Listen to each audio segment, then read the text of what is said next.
제가 주중에 어떤 성도님으로부터 카톡으로 이 소 시리즈라는 것을 받아보았습니다. 소 시리즈, 음매할 때 하는 그 소 아시죠? 제가 내용을 보니까 참 재밌는 이야기들이 많이 있어요. 그래서 저도 한번 찾아보았더니 여러 내용들이 있더라고요. 여러분, 소가 불에 타면 뭐라는 줄 아십니까? 탄소라고 합니다. 소가 공중으로 날아오르면 하늘소, 소가 군에 입대를 하면 육군 훈련소, 소가 죽으면은 뭐라 할까요? 다이소. 이건 좀 어렵습니다. 소가 커피를 마시면 에스프레소. 제가 하나 더 만들어 봤습니다. 여러분, 이거는 퀴즈입니다. 맞춰보시기 바라요. 소가 성형 수술을 하면은 뭘까요? 소가 성형을 하면은 미용소? 이뻤소? 소가 성형을 하면 달라졌소. 웃어주셔서 감사합니다. 이거 제가 만들어 본 겁니다. 여러분, 우리 교회가 달라졌습니다. 하나님께서 새로운 환경과 또 예배의 또 공간들을 허락하여 주셨는데 참 좋지요. 강대상도 밝아지고 화면도 깨끗하게 잘 나오는 것 같습니다. 우리가 환경이 바뀌게 되어지면 바꿔야 하는 것이 하나 더 있습니다. 그것은 바로 우리의 마음입니다. 왜냐하면 환경이 바뀌어도 마음이 바뀌지 않으면 금세 사람이 돌아오기 때문입니다.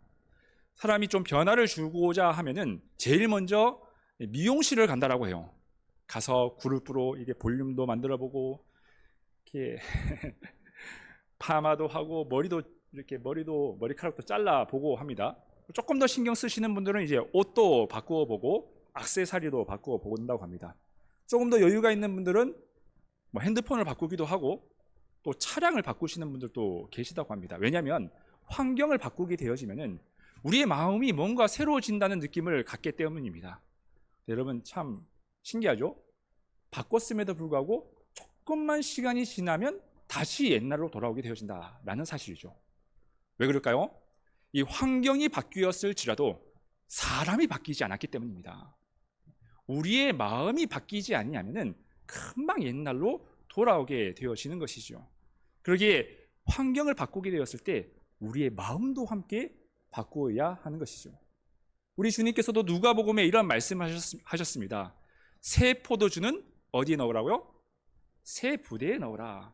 하나님의 새 은혜는 그 받을 우리의 새 마음의 그릇을 준비하라라고 말씀하셨다는 것이죠. 하나님께서 우리에게 이러한 귀한 예배의 처소를 허락하여 주셨습니다. 그렇다면 우리의 마음도 어떻게 해야 될까요? 마음도 새 마음으로 변해야 되는 거예요. 아니면 여러분, 이것이 지금은 좋아 보이고 깨끗해 보인다라고 하지만 한 달만 지나면 굉장히 익숙해질 겁니다. 그런 의미에서 우리 옆에 분들과 이렇게 인사해 보았으면 좋겠습니다. 소 시리즈를 가지고 이렇게 인사해 보았으면 좋겠습니다. 저의 마음도 달라지겠소.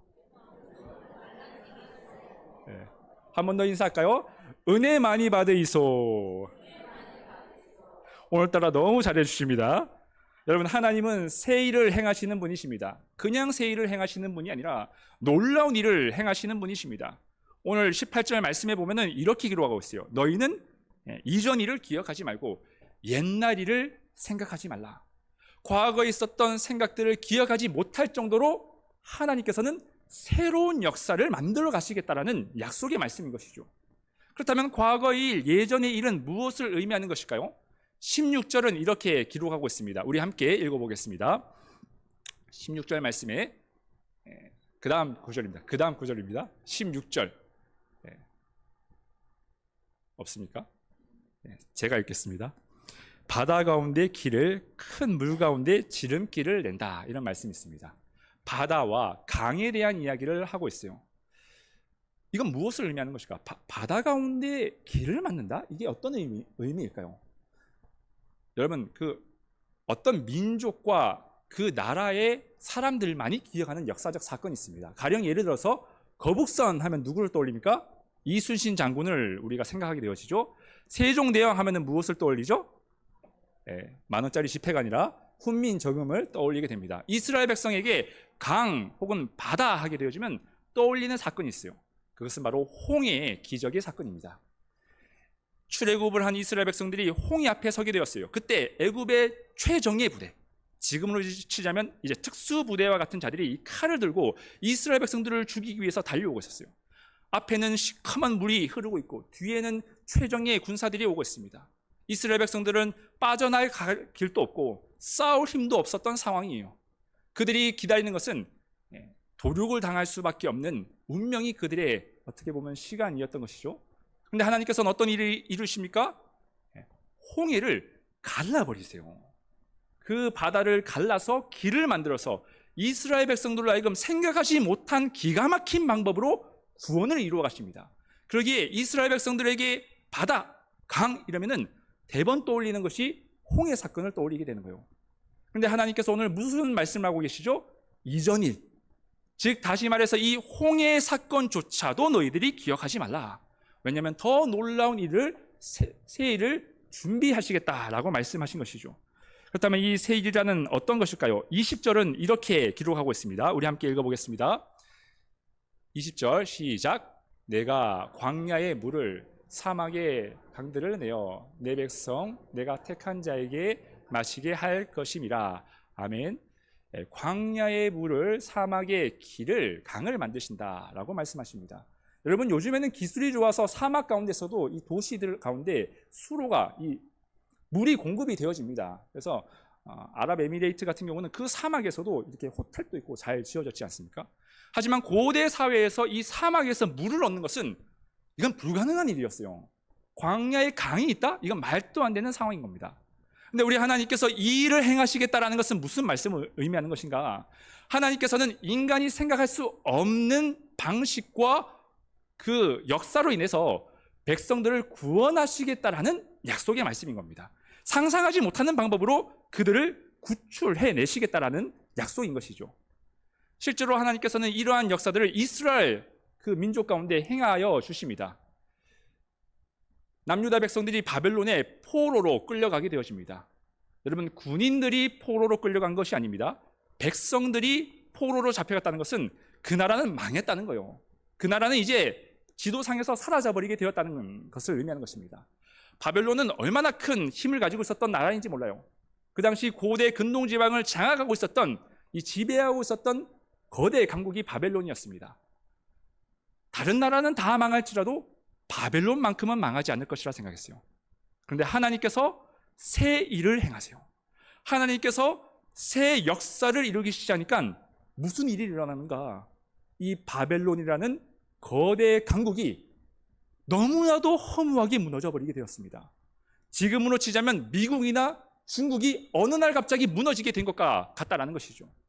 그것뿐만이 아니었어요. 그 다음에 제국이 들어온 나라가 페르시아라는 나라인데 이 정책이 바뀌게 되어집니다. 그전에는 이 포로를 잡아오는 정책이었는데 페르시아가 지배를 하면서 이 포로들을 귀환시키는 정책을 펼치게 되어집니다.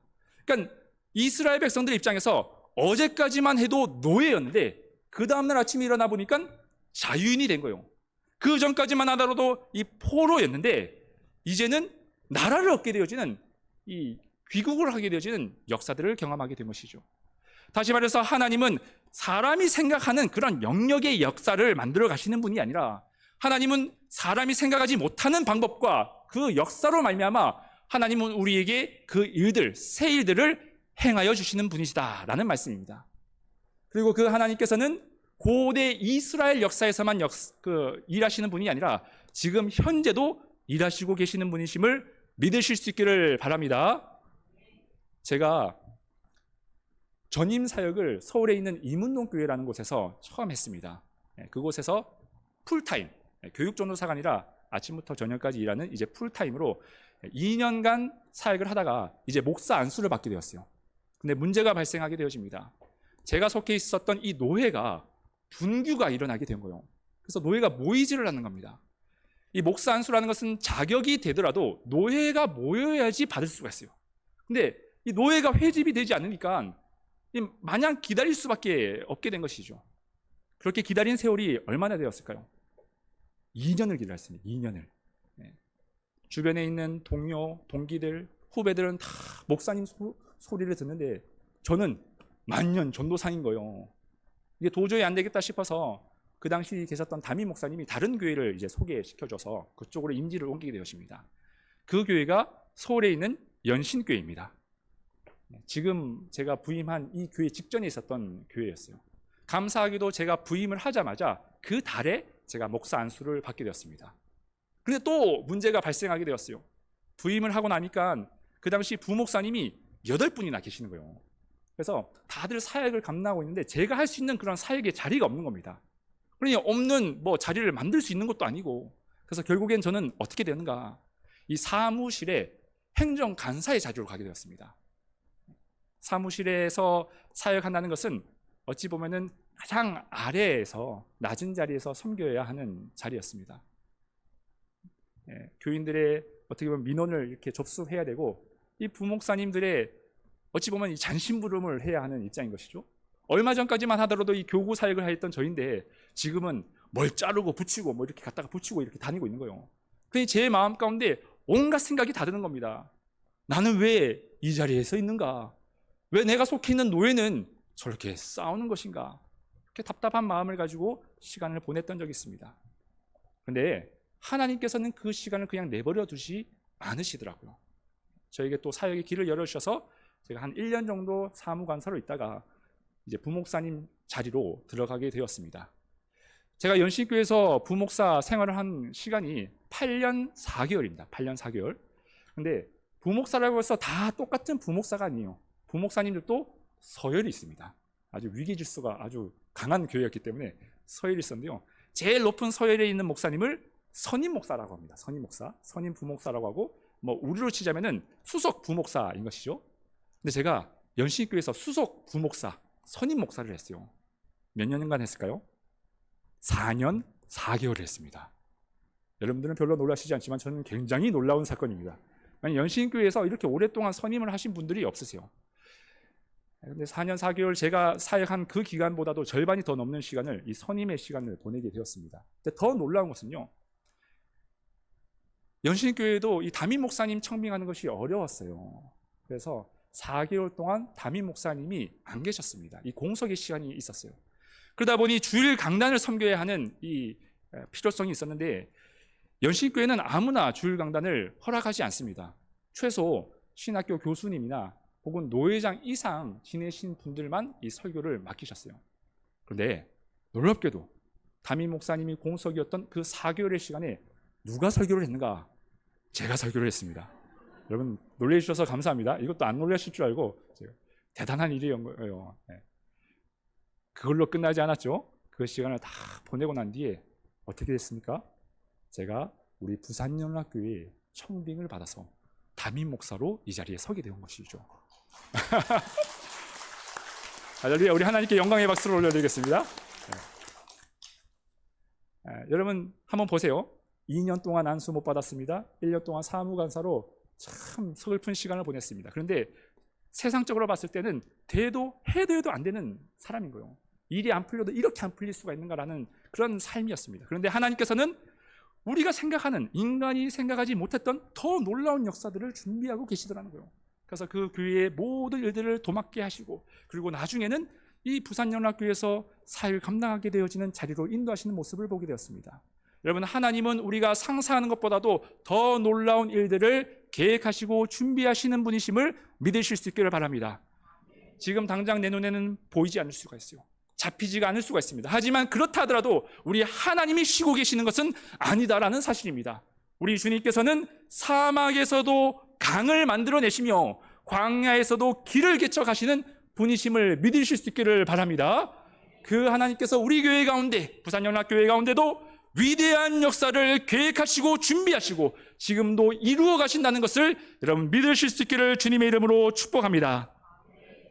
그런데 우리가 이 미래로 나가게 될 때 방해가 되는 것이 있습니다. 그것은 18절 말씀인데요. 우리 함께 읽어보도록 하겠습니다. 오늘 본문의 18절 말씀에는 이렇게 기록하고 있습니다. 너희는 이전 일을 기억하지 말며 옛적 일을 생각하지 말라. 하나님의 역사가 진행되어질 때 걸림돌이 있다는 것입니다. 그것은 바로 과거라는 거예요. 여러분, 우리가 부부싸움을 하게 되었을 때 그 분위기가 한층 업그레이드 되는 말이 있습니다. 이 말을 하게 되어지면 마치 불에다가 기름을 붓는 것처럼 이 싸움이 격렬해지는 말이 있습니다. 그 말이 어떤 말일까요? 과거 이야기, 과거. 당신 그때 그거 기억나? 나 임신했을 때 당신 무슨 말 했는지 기억나? 라고 말하는 순간부터 부부싸움은 어떻게 되죠? 경기로 치자면은 예선전에서 본선으로 직행하는 겁니다. 그때부터 싸움이 격렬해지기 시작합니다. 이게 우습게 이야기긴 하지만요, 여러분 참 신기하지 않습니까? 잊고 있었던 오래된 이야기인데 과거 이야기가 나오면은 이 오래된 감정들이 그 안에서 올라오게 되더라는 것입니다. 여러분 신기하지 않습니까? 지금 나는 현재라는 시간을 살아가고 있어요. 지금을 살아가고 있습니다. 그런데 예전에 있었던 과거의 상처가, 과거의 수치스러웠던 이야기들, 실패했던 그 사건들이 나의 현재를 지배하고 있을 때가 있더라는 거예요. 미래로 나아가고자 하는데 그 미래에 걸림돌이 될 때가 있더라는 사실이죠. 강에 보면은 이 돌들이 많습니다. 근데 상류로 올라갈수록 이 돌들이 많아지기 시작해요. 그리고 산 계곡에 보면 참 그 돌들이 많죠. 그런데 계곡에서 내려오는 이 물들을 보게 되어지면 참 어떻게 표현하면 이 요란하다는 생각을 해보게 됩니다. 왜냐하면 이 바위들이 많다 보니까 물이 내려올 때 여기 부딪히고 저기 부딪히고 하다 보니 물방울이 사방으로 튀는 거예요. 그리고 소리도 굉장히 소란스럽게 되어집니다. 왜 그렇죠? 돌들이 많으니까 이 물의 흐름도 거칠어지게 되는 것입니다. 근데 하류로 내려오면 어떻게 됩니까? 물이 조용합니다. 잠잠히 흘러요. 멀리 볼 것도 없이 우리 낙동강 하구 보면 알 수가 있습니다. 조용히 흐르지만 강이 멈춘 것이 아니에요. 오히려 더 힘이 있게, 더 멀리, 더 깊게 흐르는 모습을 보게 되어집니다. 왜 그렇습니까? 걸림돌이 없기 때문이에요. 그 물길이 잘 정비가 되어 있기 때문입니다. 여러분, 우리의 삶도 마찬가지예요. 우리가 인생의 흐름을 방해하는 이 걸림돌이 있을 때가 있다라는 사실이죠. 과거의 상처, 죄책감, 오래된 원망 같은 것이 계속해서 내 마음 가운데 자리 잡고 있으면 이것이 걸림돌이 되어서 자꾸만 부딪힌다는 거예요. 무슨 이야기만 들어도 마음이 상하고 어떤 이야기만 들어도 자꾸만 예민해지고 짜증이 나는 이유가 과거의 그 생각들, 나의 상처들이 걸림돌이 되어질 때가 있는 것이기 때문입니다. 하나님의 은혜도 마찬가지예요. 우리가 하나님의 말씀을 들으려고 하는데 이 말씀이 마음속 깊이 들어와야 하는데도 불구하고 말씀이 바깥으로 튕겨나갈 때가 있습니다. 왜 그럴까요? 우리 가운데 용서하지 못한 사람이 계속해서 있는 거예요. 원망의 사람, 내 마음 가운데 과거에 있었던 그 실패의 사건들이 나를 꽉 옥매이고 있으니까 하나님의 은혜가 우리 가운데 임하려고 해도 들어오지 않게 되어진다는 것을 보게 되어집니다. 결국 과거는 내 발걸음을 붙들어매는 이 족쇄가 되어져 가는 것이죠. 여러분, 교회 안에도 마찬가지입니다. 알게 모르게 걸림돌이 있을 수가 있어요. 교회가 앞으로 나아가고자 할 때 이 걸림돌이 있으면요, 자꾸만 이 삐그덕거리는 소리가 나게 되어지는 것입니다. 작은 일에도, 일은 굉장히 작은데 말은 또 많아지는 거예요. 무엇인가 일을 진행하려고 하면은 사람들의 마음이 쫙 갈라지기 시작하는 것이죠. 새 일을 시작하려고 하면 과거에 안 됐던 기억들을 자꾸만 끄집어낼 때가 있더라는 것이죠. 이게 걸림돌이 있을 때 나타나는 현상입니다. 그런데 우리 부산연합교회는 참 감사해요. 우리 교회는 걸림돌이 아니라 디딤돌 되시는 분들이 많으세요. 제가 이렇게 보니까 교회가 무엇인가를 진행합니다 라고 하니 다들 이런 얘기를 하시는 거예요. 잘 결정하셨습니다. 교회가 옳은 결정을 하셨네요. 그렇게 해야지요. 우리는 은혜 받을 겁니다 라고 이 격려와 위로와 칭찬의 말들을 많이 해주시는 것을 보게 되었어요. 제가 그 성도님들을 보면서 우리 교회는 역시 비전이 있다. 우리 교회는 기대가 된다. 하나님께서 우리 교회를 향한 놀라운 일들, 하시고자 하는 일들이 많으실 터인데 이 일들이 다 이루어지겠다라는 그런 믿음이 생기게 되었습니다. 여러분, 우리 부산연합교회는 디딤돌의 역사만 많아질 수 있기를 주님의 이름으로 축복합니다. 그래서 마치 독수리가 날개치며 하늘로 비상한 것과 같이 우리가 하나님의 뜻을 향해서 거침없이 주님의 마음을 시원케 하는 데 쓰임받을 수 있는 우리 교회 모든 성도님들이 되시기를 주님의 이름으로 축복합니다. 여러분, 세상에 많은 종교가 있습니다. 그런데 미래를 말하는 종교는 교회밖에 없어요. 기독교밖에 없습니다. 다른 종교 보세요. 불교 무엇을 얘기합니까? 업보, 전생, 다 이 과거에 대한 이야기입니다. 유교도 보십시오. 제사, 조상신, 전통, 다 이 과거에 얽매여 있는 모습을 보게 되었습니다. 근데 기독교는 어떻죠? 그 주제가 다 미래와 희망으로 향하고 있어요. 천국, 약속, 새 땅, 새 희망, 계속해서 미래로 향하고 있는 모습을 보여진다는 것이죠. 그 표현들도 다 그래요. 보면은 새 옷, 새 일, 새 약속, 새 땅, 다 이 희망을 향해서 나아가고자 한다는 것이죠. 왜 그럴까요? 하나님이 새 일을 행하시는 분이기 때문입니다. 하나님이 미래로 나가시는 분이기 때문에 이 성경 안에는 희망과 미래의 이야기만 가득가득 있다라는 것이죠. 우리 하나님께서 미래로 향할 때 우리들도 그 주님의 발걸음을 뒤쫓아갈 수 있는 저와 여러분들의 신앙이 되기를 주님의 이름으로 축복합니다. 그렇다면 우리가 어떻게 준비해야 될까요? 우리의 마음이 새로워져야 하는데 이게 쉬운 일이 아닙니다. 다짐을 한다고 해도요, 어제 오늘 다르고 내일 다른 것이 사람의 마음입니다. 주변의 환경을 바꾼다 하더라도 조금만 시간이 지나면 익숙해져 버리기 마련입니다. 우리의 마음을 어떻게 새롭게 할 수 있을까요? 성경은 고린도후서에 이렇게 기록하고 있습니다. 고린도후서 5장 17절 말씀을 함께 읽어보겠습니다. 그런즉 누구든지 그리스도 안에 있으면 새로운 피조물이라. 이전 것은 지나갔으니 보라 새 것이 되었도다. 아멘. 우리가 다짐을 한다라고 새 것이 되는 것이 아니에요. 우리가 작심을 한다라고 우리의 마음이 회복되어지고 변화되어지는 것이 아닙니다. 우리의 마음은 그리스도 안에 있을 때 새로워진다라고 성경은 말씀하고 있어요. 그리스도 안에 있다는 것은 무슨 표현일까요? 그냥 종교생활 열심히 하는 것을 의미할까요? 아니에요. 내가 가지고 있었던 과거의 상처와 그 원망과 불평을 주님 앞에다가 가져가는 거예요. 그러면 놀라운 역사가 일어나게 됩니다. 십자가 아래서 내 예전에 있었던 그 과거들이 재해석되어지는 역사들이 나타나기 시작합니다. 제가 앞에 안수받지 못했던 2년과 그리고 간사로서 있었던 그 시간들을 이렇게 되돌아보면요, 참 후회스럽습니다. 참 하나님께 죄송해요. 왜냐하면 그 당시에 제가 원망과 불평을 참 많이 했거든요. 짜증도 많이 냈었습니다. 그런데 제가 이 자리에 설 줄 알았더라면은 이게 후회가 되는 거예요. 그때 말 조심할 걸, 그때 내 마음을 잘 지킬 걸, 그런 마음이 드는 겁니다. 근데 제가요, 이런 마음을 가지고 주님 앞에 기도했던 적이 있어요. 하나님, 제가 그때 너무 어리석었던 것 같아요. 제가 말들을 너무 함부로 했습니다. 용서해 주세요 라고 회개 기도를 했더니 참 은혜가 되는 것은요, 하나님은 그 이전의 일을 기억하시지 않으시더라는 거예요. 오히려 하나님은 내가 했던 주님의 이름으로 했던 작은 것, 진짜 누가 보더라도 보잘것없는 것, 어디 가서 이야기하기도 부끄러운 그 사건을 하나님은 기억하시고 계시더라고요. 내가 너가 하는 일을 알고 있어, 내가 너가 하는 일을 다 봤어 라고 기억해 주시는 것을 보게 됐습니다. 그러면서 제가 깨닫게 됐어요. 이것이 그리스도 안에 있으면 새로운 피조물이 되는 것이구나. 하나님께서는 이전 것을 기억하지 아니하시고 내가 나아가야 할 그 디딤돌의 역사만 기억하시는구나. 그러면서 제가 힘을 얻게 된다는 거예요. 과거가 저를 지배하는 것이 아니고 예전에 실패했던 사건이 저의 이름이 되는 것이 아니라 저는 하나님의 그 비전을 바라보면서 나아갈 수 있는 발걸음이 되더라는 것입니다. 과거의 저의 슬픔은 간증이 되어지는 것이며 저의 실패했던 그 순간은 하나님의 찬양으로 변화되어지는 것이며 제 눈물은 하나님의 영광이 되어지는 것을 보게 되었습니다. 여러분, 하나님은 우리에게 새 일을 행하시는 분이십니다.